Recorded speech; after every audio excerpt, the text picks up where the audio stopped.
নাম আব্দুল আজিজ, বয়স মাত্র ২১। চোখে মুখে এখনো ভেসে বেড়ায় স্বপ্নের রং। উচ্চশিক্ষার আশায় ভর্তি হয়েছিল অনার্স প্রথম বর্ষে, কিন্তু হঠাৎ করেই জীবনটা বদলে যায় তার। আক্রান্ত হয় মরণ ব্যাধি কোলন ক্যান্সারে। আমার গত ১ বছর যাবৎ কোলন ক্যান্সারে আক্রান্ত। আমার চিকিৎসার জন্য আমার পরিবারের যা কিছু ছিল তা ইতিমধ্যে শেষ হয়ে গেছে। এখন চিকিৎসা চালানোর মতো ক্ষমতা আমার পরিবারের আর নেই। আমি আমার পরিবারের একমাত্র ছেলে ছিলাম। যদি আমার কিছু হয়ে যায় তাহলে আমার পরিবার একদম নিঃশেষ হয়ে যাবে।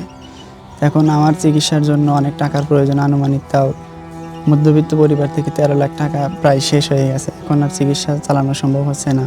এখন বাইরে যেতে হলে অনেক টাকার প্রয়োজন। এখন আমার দেশবাসীর কাছে একটাই অনুরোধ, যদি কোনো সহৃদয়বান ব্যক্তির নিকট তাদের চোখে পড়ে তাহলে আমাদের দিকে একটু আর্থিক সহযোগিতার জন্য আহ্বান জানাচ্ছি। এবং আমার পরিবারের যদি আমি না থাকি তাহলে আমার পরিবারের আর কোনো আশা দিশা থাকবে না। সিরাজগঞ্জের রায়গঞ্জ উপজেলার ব্রহ্মগাছা ইউনিয়নের চাঁদপুর গ্রামের আজিজ এখন মৃত্যুর সঙ্গে প্রতিনিয়ত যুদ্ধ করছে। পরিবার তার চিকিৎসার জন্য সর্বস্ব বিক্রি করেছে। চিকিৎসার জন্য ইতোমধ্যে ব্যয় হয়েছে ১২ লাখ টাকা, কিন্তু আজিজকে পুরোপুরি সুস্থ করতে দরকার আরও ২০ লাখ টাকা। সব মশার বিরুদ্ধে সুরক্ষা দিতে এলো বসুন্ধরা এক্সট্রিম অ্যারোসল, মশার বিরুদ্ধে এক্সট্রিম সুরক্ষা। আজিজের বড় বোন ও দৃষ্টি প্রতিবন্ধী বাবা বলছেন, সামর্থ্য অনুযায়ী চিকিৎসা করানোর পরেও সুস্থ হয়নি আজিজ। অর্থের অভাবে আটকে আছে চিকিৎসা। দেশের মানুষের সাহায্য সহযোগিতায় আবারও আজিজ সুস্থ জীবনে ফিরবে, এমন বিশ্বাস পরিবারের সদস্যদের। আমার এই ভাইয়ের উপরে আমার সবকিছু।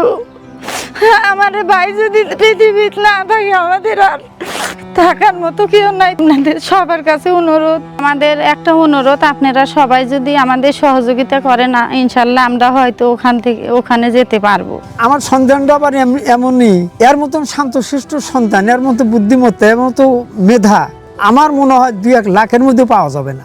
দ্বিতীয় কোনো সন্তান আমার নাই যে পরে আমার এই পরিবারে হাল ধরবে, আমারও তা নাই। তবে আমি এ কালের কণ্ঠের মাধ্যমে আমি দেশবাসীর কাছে অনুরোধ জানাই, যার নজরে পড়ে, যার চোখে পড়ে কোনো সুহৃদয়বান ব্যক্তি, সে যদি সে একটু মায়া মমতায় এবং দয়া করে যদি কিছু আর্থিক সহযোগিতা আমাকে করে, তাহলে হয়তো আমি দেশের বাইরে নিয়ে যে সুচিকিৎসা করাইতে পারবো। আমার বাচ্চাকে বাইরে নিয়ে জানাবো ইন্ডিয়া, কিন্তু আমাদের নেওয়ার মতন কোনো অর্থ নেই। আমরা হৃদয়বান মানুষের কাছে আমি এই কালের কণ্ঠের মাধ্যমে সবার কাছে আর্থিক সহযোগিতা চাচ্ছি। এলাকাবাসীর কাছে আজিজের সম্পর্কে জানতে চাইলে কথা বলতে গিয়ে বারবার আবেগ আপ্লুত হয়ে পড়েন তারা। আজিজকে বাঁচানো না গেলে গ্রাম থেকে একটি রত্ন হারিয়ে যাবে, এমনটাই বলছেন এলাকার মানুষেরা। এই গ্রামের মানুষ না, শুধু আশেপাশে যতগুলো গ্রামের মানুষ আছে, তার আচরণ, তার ব্যবহারের উপর মানুষ কি পরিমাণ সন্তুষ্ট। কারণ ছেলেটা যখন অসুস্থ হাসপাতালে নিয়ে যাওয়া হয়, আমি নিজেও দেখছি যে হাজার হাজার লোক তার বাড়িতে ভিড় জমায় কান্নার রোল ছড়িয়ে পড়ছে। সর্বোচ্চ একটা ভদ্র ছেলে, শিক্ষিত চাংড়া। এমন মনে হয় যে তার ক্যান্সার অসুখে উনি খুবই আক্রান্ত। ১২-১৪ লক্ষ টাকা ওনার ফুরিয়ে গেছে। এখন চিকিৎসা করার মতন আর কিছু নেই।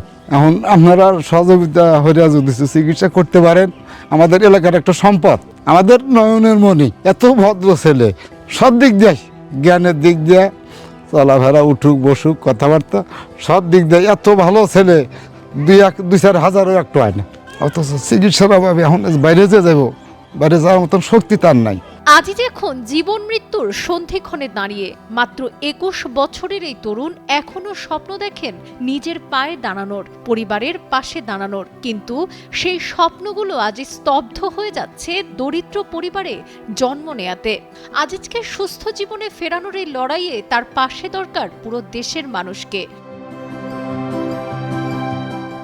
সিরাজগঞ্জ থেকে রাব্বি হাসান হৃদয়ের পাঠানো তথ্যচিত্রে ডেস্ক রিপোর্ট, সাবরিনা কাজী, কালের কণ্ঠ।